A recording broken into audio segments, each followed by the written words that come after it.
What we're seeing, there's clearly a price hike on fertilizer. No, the worry that the World Food Programme has is today we have a global food crisis. We haven't seen, as we stand, this being an availability crisis. There is sufficient food around the world, albeit at a very high price.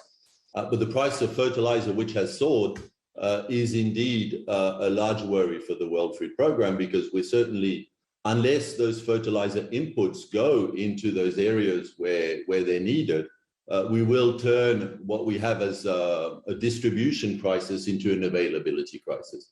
And that's our biggest fear.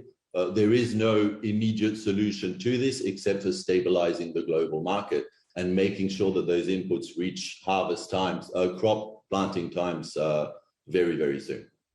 Alex, you are Director of Supply Chain for the UNWFP. What are the main problems you're seeing right now from a logistics perspective?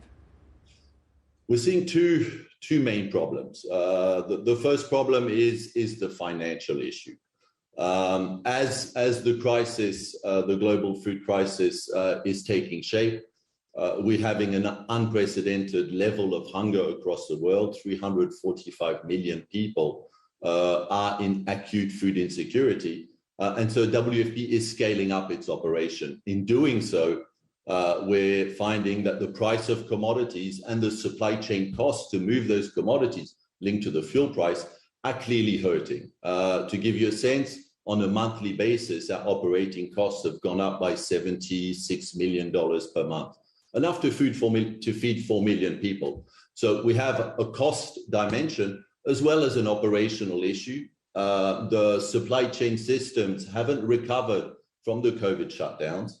The shipping market is still very strained. On average, we're looking at a month to a month and a half longer to reach the populations that we need. So combination of elevated costs and longer supply chain times are things that we're seeing today. Alex, I think you mentioned about 350 million people living in hunger right now. Can you just spell out for us the importance of Ukraine and how important Ukrainian grains can be in helping to alleviate some of the hunger situation that we're witnessing across the world?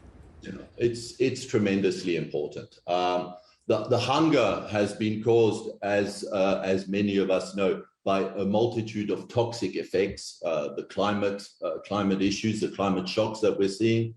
Of course, the COVID pandemic has affected, poverty, as well as conflict. You add to this toxic mix a raise in food prices globally, and that is really what we're seeing. So the Ukraine grain, this 20 million ton that has been stuck, has had a huge impact on global prices. Since we've seen the recent opening of the Black Sea port, we have seen a stabilization effect. So there is a market stabilization that we're seeing. But for people that are spending more than half of their income to buy food, a price increase of even 15%, which is what we're seeing across the globe, has a tremendous effect on people's ability to bring food home.